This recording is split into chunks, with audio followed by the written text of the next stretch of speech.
It is. All right, let's take on our next story. You know, a humanitarian crisis erupts when either a natural disaster or armed conflict break.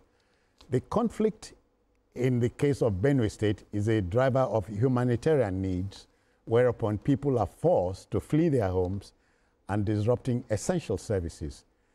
In our now familiar and popular weekend special, our own BKO undertook a fact-finding trip to the troubled jurisdiction, that's Benue. And so in lucid details and pictures, he saw firsthand the extent of the crisis there and came back with a comprehensive report. Let's join him, shall we? At the end of the year 2024, a reported 83.4 million people worldwide have been internally displaced, mainly forced from their homes by conflict, violence, persecution, or disaster. According to the Internal Displacement Monitoring Center, Nigeria had 3.7 million internally displaced persons, IDPs, at the end of the year 2024. These scars of unrest run deep in the northern regions of Nigeria, where insurgency has festered, affecting thousands of people, disrupting communities, and leaving entire villages deserted. In some areas of Benue State, fertile fields and once thriving communities now bear the haunting impact of violent attacks. Villages once full of life are now in ruins, with their residents displaced. During my recent visit to Yelwata village in Guma local government area of Benue State, the destruction was raw, proof of the human cost of violent convulsions. In my mind, the question raged, what does life look like for those who fled? What stories survive in the shelters of displacement? To find answers, I embarked on a visit to the internally displaced persons camps in Benue State. First on my list was Otese IDP camp, which I discovered was born out of urgent necessity 5 years ago. This location now shelters more than 13,000 individuals, each person carrying a story hedged with loss and hope. Walking through the camp, the weight of their reality is unmistakable. Men, women, and children, who are predominantly farmers and schoolers, are now confined by uncertainty and the ticking clock of survival. Many now compelled to become petty traders. We have a population of 13,543 individuals. 13,543. So these IDPs were mainly displaced people from where and where? Displaced people from Benue, Niev. This is Guma local government. Yes, I know. They're from Benue, Niev, and Bawa community, yes. Okay. Three council words. Okay. So is there a school within the camp now for these children? Yes, we have a school. Where is it? It's in front of the camp. Okay, the UBEC, yes, that UBEC. On the outside. And that's the only primary school on the station in this community. So the population there's no secondary school? No, they just introduced secondary school now up to the SST. Do you have an idea of how many of them have enrolled? For the secondary school? Yeah, for the junior secondary school. Junior secondary school, yes. We have over 1,788 okay. for the secondary school, just SS1 and 2. So the population is actually way too much for the school. For the school? Both the primary school and the secondary school. So there's a need, at least in the meantime, to create more buildings. More, yes. Because they are congested in the classroom. In this camp, 4,060 shelters stand as shields against the known and the unknown. Though government and non-governmental organizations provide critical aid, as more flee the violence in their communities, the strain on camps like this grows heavier. How do they now fend for their family? The government. Oh, so in terms of feeding and everything, they are depending on government. The government and other organizations. Yes, NGOs. NGOs, yes, to support. 7 as a family. As a family, and my own more than that. Yeah. From Otese to Daudu 2 camp, along the Makudi-Lafia highway, the story is the same. Here, it has been 16 years of refuge for families displaced from Bagu, Kachangu, and Yelwata villages. Housing 9,090 individuals, multiple families share cramped shelters. Sanitation is a daily battle, yet these people seem to prevail despite their condition. With 116 toilets at this location, The fight against open defecation remains a real challenge as facilities become increasingly overused. This Daudu camp, Yes, sir. for how long has it been operational? It's about, let's say, 16 years now. 16 years. Yes, sir. Oh, that means it's one of the oldest camps. Yes, sir. Huh? So the IDPs here, from where were they displaced? Some displaced from other places, other council road. Like what? Some people they are displaced from Benue, Uchandu, Ovi. What's the level of support that you are getting from NGOs? Well, the NGOs are trying. Even government also is trying. What did they do? They used to give us, government used to give us some tents, they used to give us omo, soup, some other things. Then Sima, sometimes they used to give us food. Yes, sir. So the IDPs are dependent on SEMA and government? Yes, sir. Even today, sir, they can't give us mattress. Some few mattress. Yes, sir. Well, how many did they carry come? 60 mattresses. Yes, sir. To be given by the disabled people in the Yes, we in camp. We have this hand borehole. We have here about 5. Yes, sir. One is there, has spoiled. Then about 2 here, the engine fall inside. So, sir, the hand boreholes, Yes. some of them need to be repaired. Yes, sir. They are grateful for the level of support that the state government is giving, that NGOs are giving, that the churches are giving. But they are saying that they still need some things. They ask for more toilets to be built for them so that they don't need to practice open defecation. They need more tents so that overcrowding can be reduced within the IDP camp. They need schools. The path forward for many young minds here is dim as education is not progressing. The secondary school have started in JSS1. JSS1? Yes. Then stop. Never move. At Umbayongo, the largest IDP camp in Benue State, the magnitude is striking. Originally a transit camp which started with 13,617 displaced persons, resettlement and cares for greener pastures have reduced the number of those here. The reality still stretches across acres of makeshift homes. It was meant to be a transit camp for IDPs who were moved from the 3 camps in Makurdi, that's Itra, Baka, and Nepa quarters. So they were moved from that camp to decongest the camps in Makurdi, and also most of the lands were donated by the community. Like Baka was a market, so the community was always on the neck of the government. We want to use our market space and all of that, so they relocated them here in these dignified shelters and allocated the shelters to the 3 communities, collapsed it into one structure, which is called the mega camp. So it's the biggest, camp. State, yes. So how many IDPs do you have here? Okay, we came here with 13,617 IDPs. 13,000. 670. Yes, 670. 17. So 617. Received in the camp. Okay. So because of 1 or 2 things, most of them were not able to stay for long, because when the crisis was, the soccer was restored in most of the places. Most of the IDPs went back to their ancestral homes to farm. Yeah. So they cultivated land, some modern bricks to rebuild their houses before the fresh attacks came again. So before now, most of them relocated to places like Kogi State, Benue, Kwara State, and other places to cultivate or support in farming cocoa in southern and eastern locations. While the ones that are here right now on ground are 8,560. 8,560 now. 8,560 now, yes. So most of them find their livelihood by going into the host community. Sometimes they go there, work for the community, and they donate a bowl of maybe cassava. You help me on the farm, I give a bowl of cassava. You help me, I give them maize to come back, or millet, or whatever they have in exchange for the labor they offer. I saw also go down to Kodi, Okada, do Okada, some also supporting rice mill and other places just to fend for them. So how much support does government give these IDPs here, okay, yeah, in terms of feeding and other things? Yeah, government support is also there. Not that is the first thing I was supposed to Yeah. Yes, because the government is giving food through SEMA on a monthly basis to the IDPs. Oh. Yes, this was supposed to be on a monthly basis, though there are some times that it skips a month or something before the food gets to the IDPs.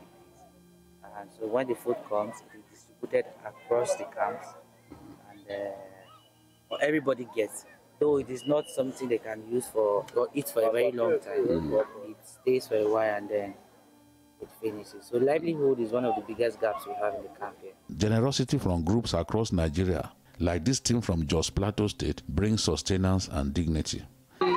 Praised the Lord in their language, we danced, and we had already shared quite a lot. This is the second set. We had shared what are you sharing? Soup, we had shared soap, detergent, diapers, oil, tomato paste, and so on. That's the first set that has gone. And the second set now is the food stuff. We're sharing rice and gari, about 200 bags. Of course, we can't reach everybody, but we'll do the little that we can. Survival is a daily battle as people here grapple against trauma while holding on to persistent hope for peace. For many of the displaced people here, their story, just as that of 45-year-old Patricia, is one of narrow escape from the pangs of death. Some of us, we escape narrowly, that we run inside bush. Then we now came at Makodi here. When we came here, first of all, we live in Baka. Okay. When we live in Baka, it was IOM that brought us here. Yeah. This crisis is up to 8 years now. 8 years? Yeah, up to 8 years. 8 years? Yes. Despite being on the move for more than 10 years, the memory of the horrors that greeted their homeland remains fresh. The headers chased us out from our village. So I was staying in Baka along 72 bars road. We were there. There was IDP camp there. Before IOM now relocated us to here, the mega camp now. So how many years did you stay at Baka? I was displaced 2018 until last year that they relocated us. Last year, October, they relocated us here, October 18th. The recent relocation to this mega IDP camp, made possible by the administration of Governor Hassan earlier, has provided fresh hopes. The camp is indeed an upgrade to previous locations. There we are not comfortable like here because some of our shelters were constructed by the mosquito net and sticks. So we are not comfortable there. Whenever it is rainy season, we find it difficult to live there. We sanitize this place twice in a week, general sanitation twice every week. Okay. Come out Tuesday, Friday, every morning to clean up this place, generally the whole camp. Among the displaced is Faustina Loradi from Baka community. Her dream of becoming an accountant fizzles out with each passing day. My family used to basic farm, but now they don't used to farm anymore because when they are farming, I used to school. But now they're not farming, I cannot go back to school again. I just left my study behind.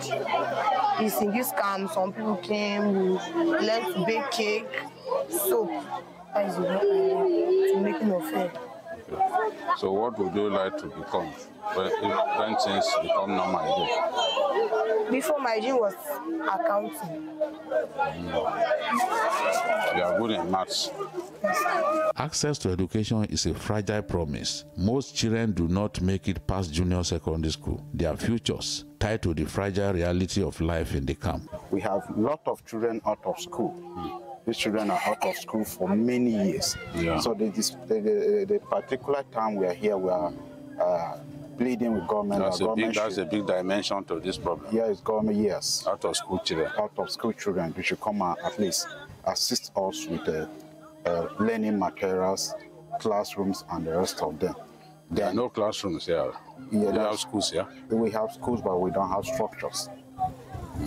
We hang around with children, we sit on mat, and to receive instruction. Yeah. While psychosocial support programs bring relief and normalcy, the camp spirit shines brightest on the football field. And we also have a female team that trains it, and also a volleyball team. Football here, for both male and female, is not just a game. It is a display of unremitting desire for a better tomorrow. There have actually played almost all the teams surrounding this camp. And to God be the glory, we have won them all. So we host them, they come to the camp, we beat them, they go back, they come for return, they go for return, and we still win them in their houses. So this psychosocial support has really helped the IDPs. Instead of the youth involving in negative vices, we are now engaging in sporting activities. And we also pray that all things being equal, they should also be included in any scouting program that involves maybe selecting players for the state team and even for the international. One thing is constant here, the desire to go back home and live a meaningful life. The problem that I want the government to solve, I want them to help us with security and let them take us to our village. No place like home. We are used with farm work. Because a farmer is not a beggar. We are a beggar now. I can say that. Maybe if we go back to our place, we can go back to school again and learn more knowledge like you people. And I prefer my home than here. Also, for the government to be remembering us during employment, we have graduates in this camp who have secondary levels, diploma holders and NC holders are still in this camp. The question lingers, how long before these displaced persons can return home? How long until home is more than a memory? Until answers come, these camps remain a testament to survival and enduring human spirit.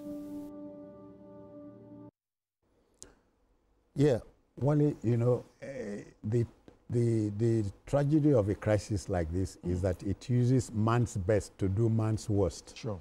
What can be more appalling? It's quite appalling. In a state of some 6 million people, you have over 2 million people in IDP camps. Displaced. It's very unfortunate. Benue State used to be the food basket of Nigeria. You know, very hard-working people, very diligent people, but they have been displaced from their ancestral homes. And some of these people in these camps have spent 6 years, 7 years of their entire life, you know, of their, you know, the past 7 years. Some were supposed to go to school, some were supposed to further their education, and even children, little ones, whose life begins and ends, you know, in this camp. There is nothing as worse as when your freedom is restricted. It's not just physical freedom, also spiritual freedom. When you are burdened by fear and anxiety, you know, because you don't know what can happen next. You know, you don't have a home of your own. So fear is man's greatest Yes, enemy. with the cold, with the rain, you are in a shelter that is not yours. So it's quite unfortunate. Their destiny has been curtailed by the circumstances imposed on them, not out of their own making. So I really feel for them, and I thank TVC crew for bringing up this issue into the front burner of national discourse. BQ, I'm tempted to ask, have you recovered from what you saw? Oh, yes, spiritually, emotionally? It's difficult to recover. When I went to Yellowwater, which looks like the worst killing field in our country now. Wow. And that woman that I interviewed burst into tears. I got back to the hotel. I found it difficult to sleep. Okay. Because you could see spontaneous tears being shed. And I had another person say 27 members of his family had been lost. For that particular person, even the 3 persons who died just 24 hours before I visited the camp, the village, Yellowwater, the 3 persons were also members of his family. So how can a human being be so unlucky? So when I look at these ones, they've been in camps. Some of them have been in the IDP camp since 2018. Yeah, I remember one guy said. You know, sometimes they move them from one camp to another. This is the last camp that I went to. So the mega camp is more modern. In the COVID year, they were all ramped. Yes, they were there. Where do they go? So, and the conditions are not the best. The children can't go beyond GSS 1. Once they are through with GSS 1, the education stops. So the out-of-school children syndrome gets worse. The adults, they don't have any job. They are totally dependent on handouts from NGOs, from government. Sorry, BKO, I'm told we have to apply the brakes here. Yes, well, people, they need to be helped. Yeah. And they want to return to their homes. They want to fend for themselves. They don't need handouts from anyone. Okay. If the security improves, they will be happy to go back to their respective villages and look after themselves. Okay, then. So we really must bear them in mind and do the best for these people. All right, folks. On that emotional note, we'll draw the curtain on the show today, Journalist Hangout, with plenty of thanks to the backroom boys led by the producer-director. Well, if you missed any part of this episode, not to worry, join us later tonight at 11:30. But just to inform you, the regular episode of the show resumes at 5 tomorrow evening. And also to tell you, we are on YouTube at youtube.com/TVC News Nigeria. And so on behalf of Wale Adeoye. Thank you. Babajide Kolade Utitoji, BKO, I thank you. Thank you. I am Citizen Jones Hussein. Bye-bye now. Take care.